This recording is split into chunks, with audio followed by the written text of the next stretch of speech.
Notícias sobre a Rússia. Transmissão do Comitê de Televisão e Rádio da União Soviética.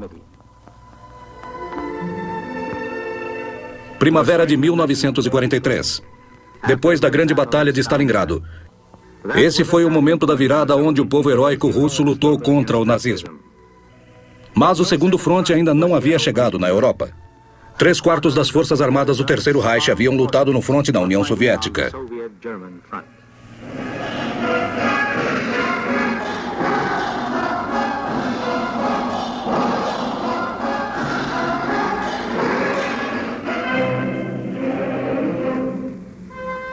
Apesar das dificuldades em tempo de guerra, a economia soviética estava operando com todo o seu potencial.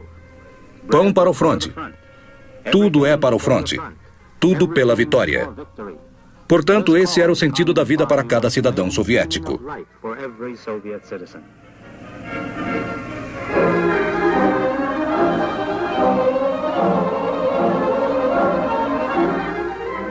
Contudo, os soldados soviéticos tinham que percorrer um longo e difícil caminho para defender a fronteira de seu país. A libertação da pátria-mãe.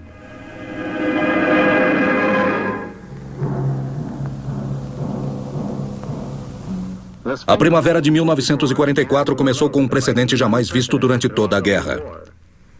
A morte parecia ter se cansado de fazer sua colheita. Ambos os lados se preparavam para medidas decisivas no verão.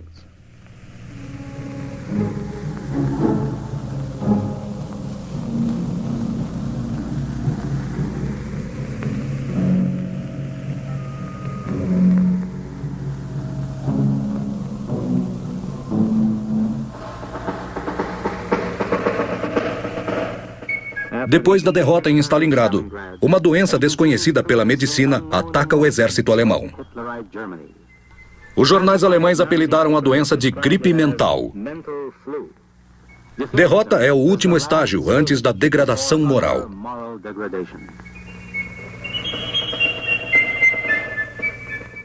A palavra que antes era bom gosto, Blitz, foi substituída pelo termo total, depois da mobilização total. O general de guerra Erich von Manstein se preparava para remover o estigma de Stalingrado do exército. A ofensiva foi instalada na área da cidade de Kursk, Belgrado, e foi chamada de Batalha de Kursk-Bug.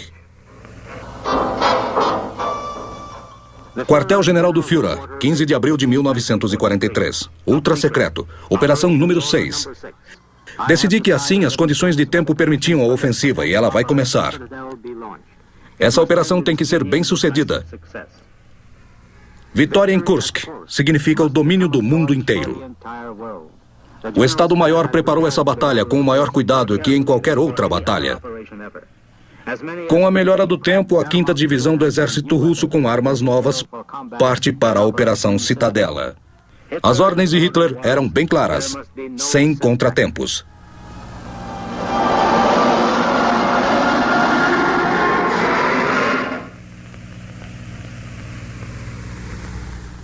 No Supremo Comando Russo já estavam planejando o curso da guerra. Eles decidiram por manter o ataque inimigo preso atrás das linhas de defesa e depois lançar a contraofensiva. Os papéis principais nessa operação seriam do fronte Voronezh e do central.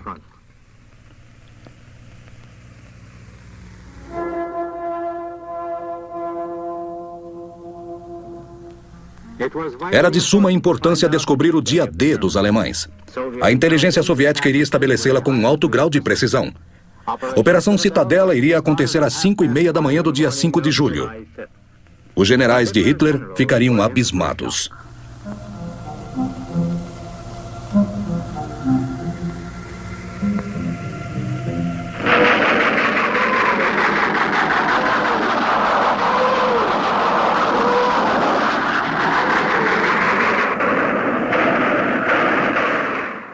Duas horas depois do começo da ofensiva, as posições alemãs ardiam em chamas. Os nazistas foram pegos de surpresa. Apesar de terem adiado o começo do ataque, pois já tinham descoberto os planos dos russos. Psicologicamente, o exército de Hitler perdeu o combate já nas primeiras horas.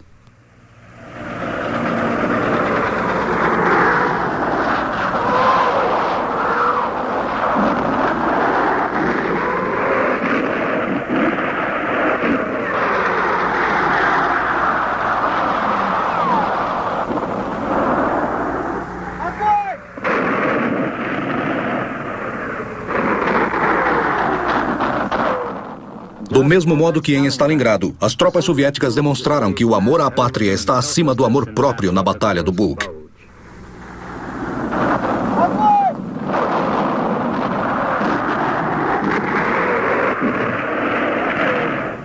Em uma carta para casa, o aspirante a tenente Delianko, comandante da divisão antitanques, escreveu: Mãe, a guerra irá terminar logo. A senhora acha que vai me perder e eu vou morrer? Não. Quando se tem 22 anos não se pensa na morte, mas o inimigo é mau e a guerra é cruel. As balas não escolhem quem vão acertar. A minha vida está entregue, mas mãe, se eu tiver que morrer, vou morrer como herói.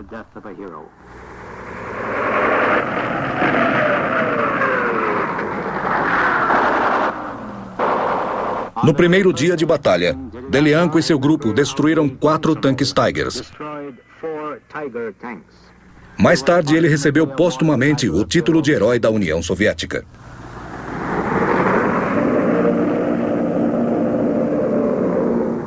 O tenente Garabets realiza um ato de heroísmo sem precedente com seu avião.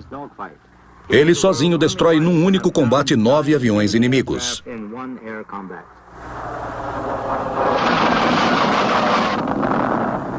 O tenente Garabets também recebeu o título de Herói da União Soviética postumamente. –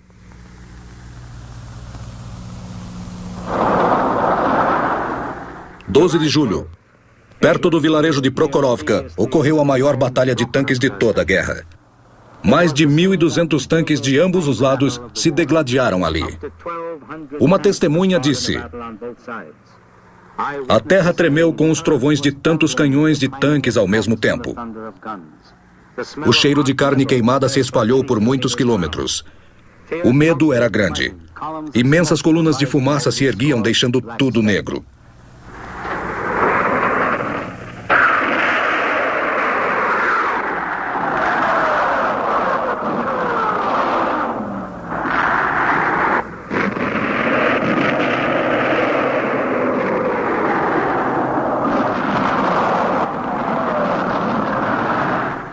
Em poucas horas, dezenas de tanques de última geração foram reduzidos a metal retorcido.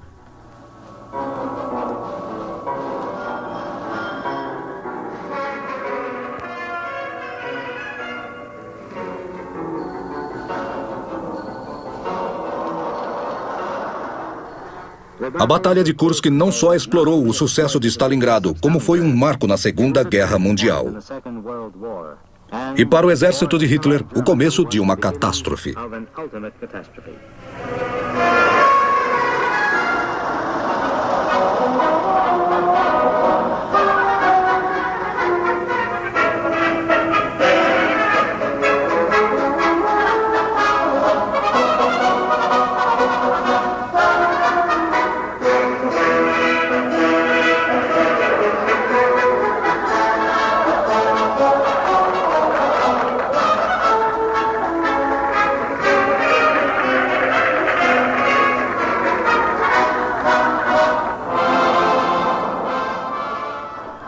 A primeira saudação de artilharia em Moscou foi pela liberação de Orel e Kruny.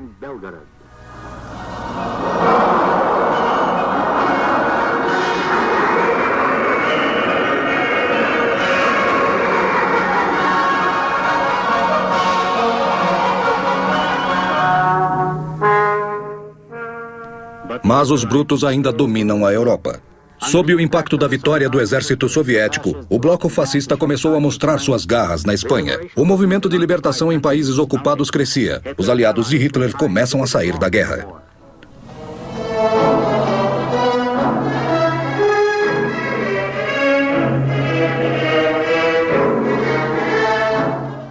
No dia 8 de setembro de 1943, a Itália se rendeu.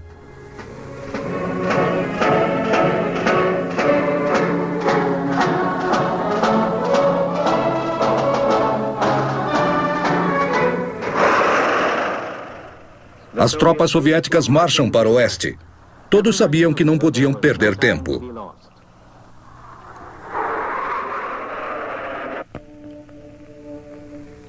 Milhões de pessoas tornaram-se escravas do nazismo. O mundo começou lentamente a saber a verdade, à medida que os invasores eram retirados das terras ocupadas. Ao começar a guerra contra a União Soviética, Hitler disse: "O essencial aqui é aprender a lidar com o maluco vermelho para que possamos primeiro dominá-lo, depois gerenciar o país e, em terceiro, explorá-lo." Para ser franco, eu pretendo saquear tudo de forma eficaz. Isso também faz parte do plano, deixar a população das áreas ocupadas sem nada, pilhando tudo.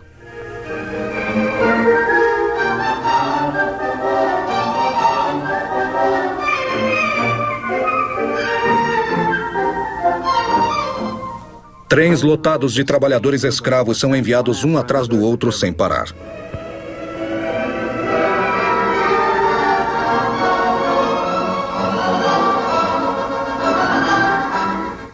Àquela altura, comissões foram organizadas para julgar crimes de guerra dos fascistas. Materiais foram coletados para o futuro Tribunal de Nuremberg.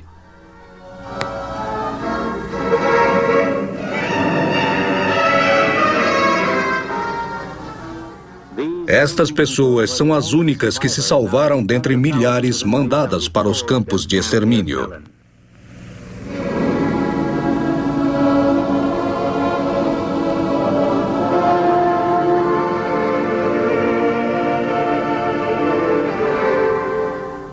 Durante a ocupação da Bielorrússia, os nazistas exterminaram 2,5 milhões de pessoas. Mais de 4 milhões foram exterminadas na Ucrânia.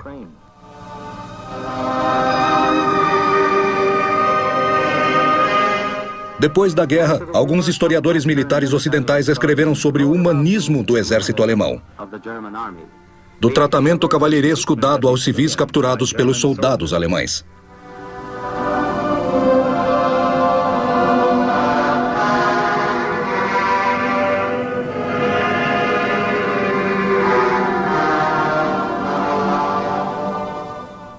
Em outro filme, que é um documento histórico, o chefe da SS faz uma visita pelo campo que está sob seu comando.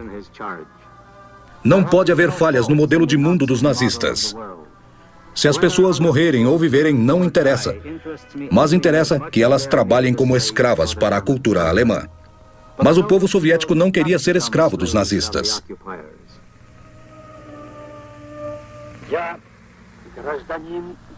O juramento dos rebeldes. Eu, cidadão da grande União Soviética que heroicamente luta contra o povo agressor, juro que vou me entregar de corpo e alma para aniquilar com todos os fascistas desprezíveis da face da terra. Sangue por sangue, morte por morte.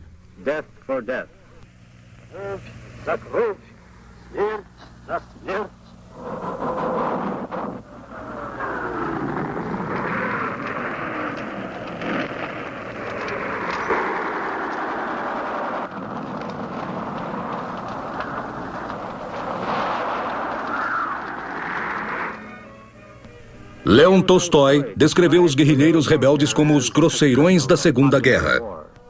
Por séculos, esses grosseirões impediram com todos os métodos que eles invadissem o território russo.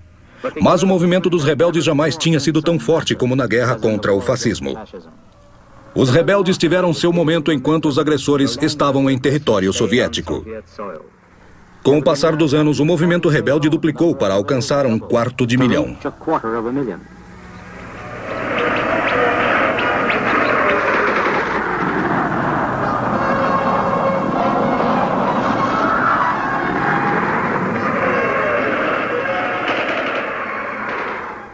A linha de frente se dividia, mas nunca desunia os soviéticos. Eles lutavam uma guerra única por objetivos comuns. Vastos territórios eram libertados do poder do inimigo. O poder soviético era restaurado antes mesmo do exército chegar. Os lendários comandantes dos rebeldes, Pskov Pak, Rudnya, Shugarov, Saburov, Yershigarav, mencionando apenas alguns.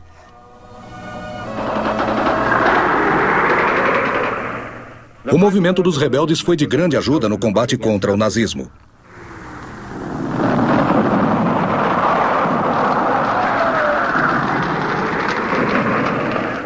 Contudo, o destino da guerra seria definido no fronte.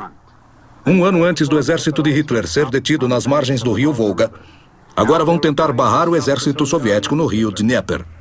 Hitler disse em uma das reuniões que os russos atacariam pelo Dnieper. Foi o que aconteceu. As tropas russas cruzaram o Dnieper por vários flancos.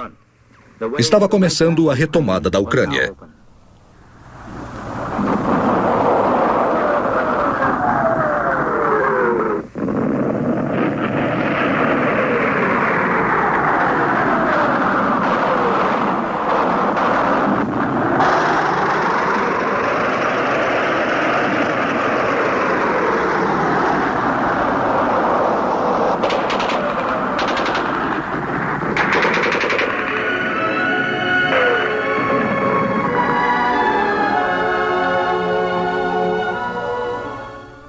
Mesmo aqueles que nasceram e foram criados em Kiev mal reconheciam a cidade.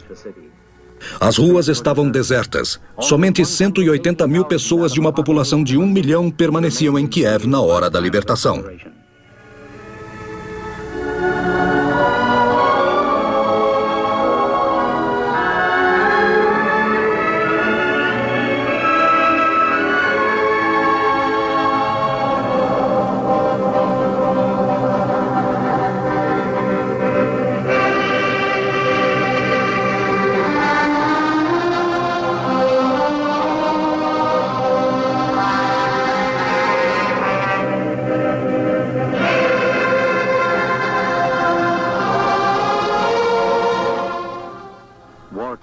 Crianças da guerra. O amor delas foi o suporte dos rebeldes contra o fascismo.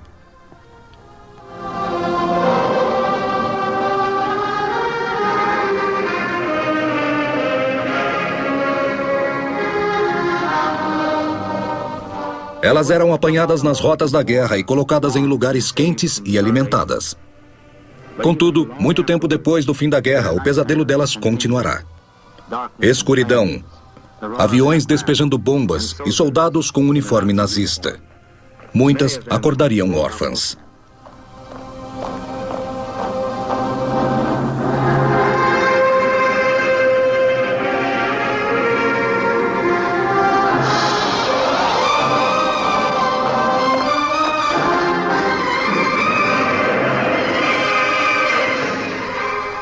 Ao recuar, o exército de Hitler não deixava pedra sobre pedra. As ordens de Hitler em 7 de setembro de 1943 eram: na retirada, matem as pessoas, destruam os prédios, destruam as árvores, destruam os trilhos.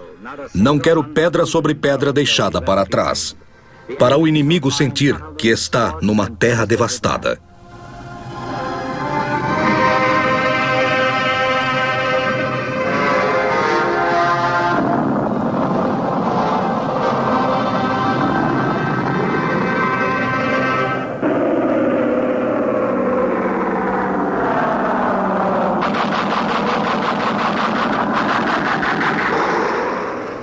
O combate se seguiu pelos invernos de 1943 e 1944.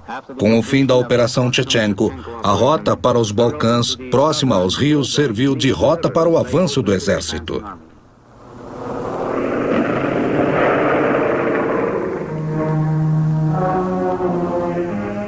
O exército soviético acumulou muita experiência em técnicas de combate. Os generais eram brutais. As missões do exército começaram a ficar maiores desde o início da guerra.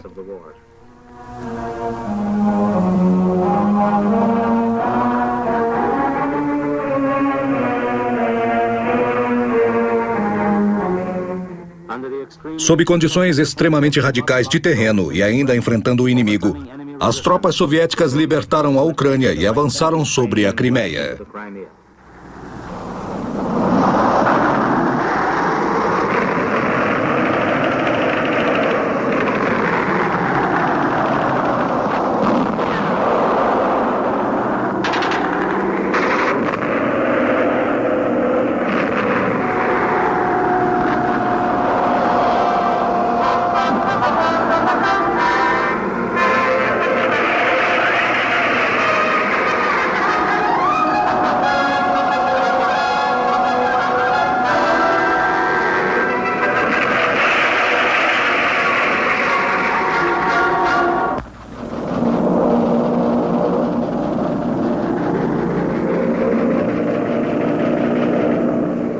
Vamos retroceder um pouco. O exército de Hitler levou 250 dias entre 1941 e 42 para capturar Sebastopol.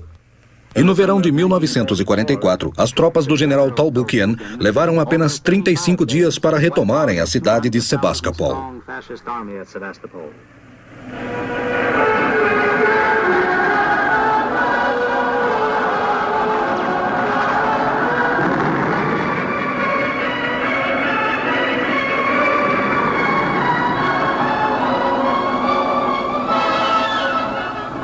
Em 9 de maio de 1944, exatamente um ano antes do fim da guerra.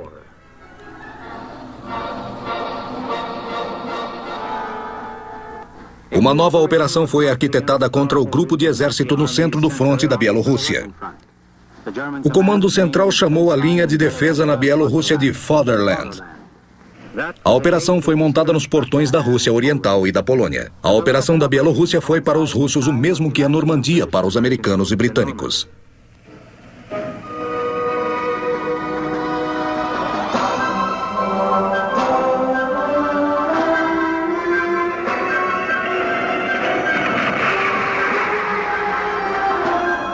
No dia 6 de junho de 1944, o segundo comando europeu contra os alemães abriu o mais longo dos dias.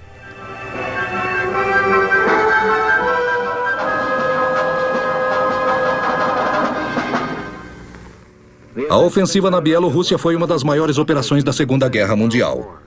Cerca de 1.200.000 homens, mais de 4.070 tanques e canhões autopropulsados, aproximadamente 6.000 aviões de combate lutaram do lado soviético. A operação foi apelidada de Bagration. As operações no fronte ficaram sob o comando de Bragamian.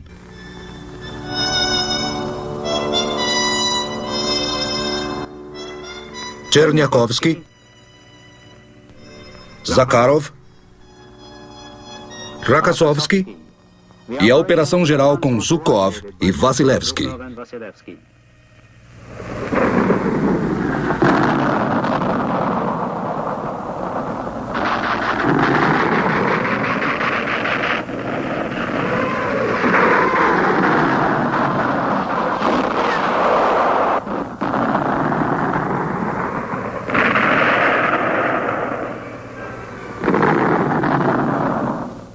A Operação Bagration começou no dia 23 de junho, cobrindo um vasto território de 1.000 quilômetros de largura e 600 de profundidade.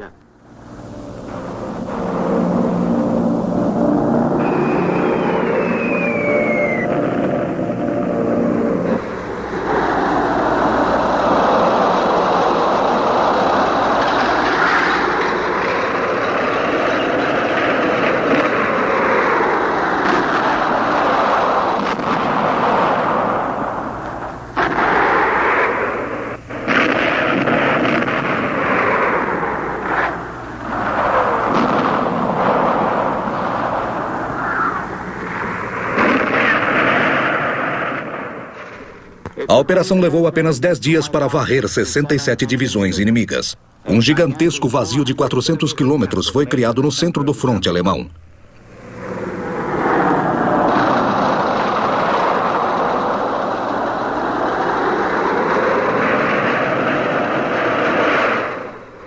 O exército soviético liberta Minsk, a capital da Bielorrússia.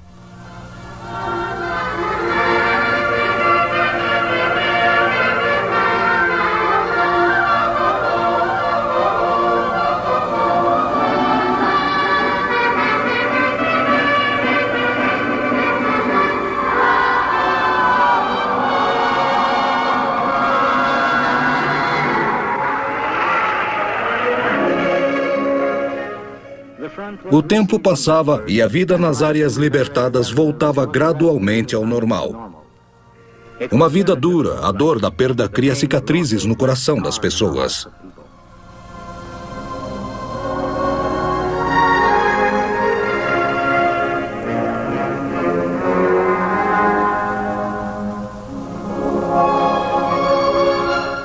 O país inteiro estava engajado em recuperar as áreas afetadas pela guerra.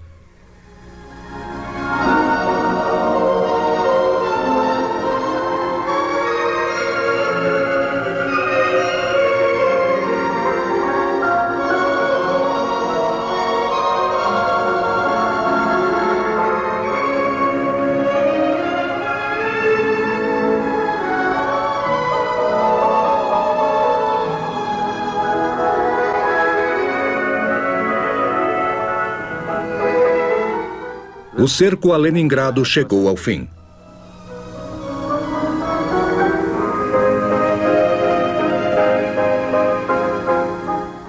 Não só as pessoas, mas as pinturas e o mármore respiraram o ar da liberdade.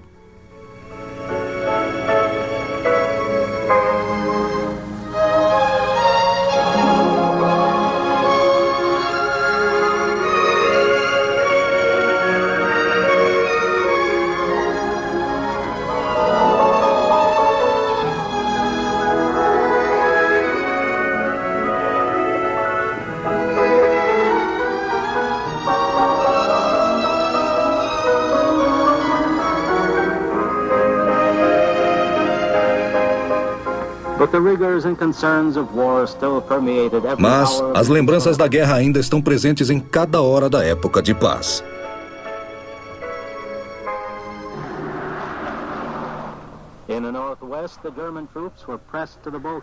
Ao norte, os alemães eram espremidos nos Balcãs. No outono de 1944, a derrota alemã se projeta inevitável.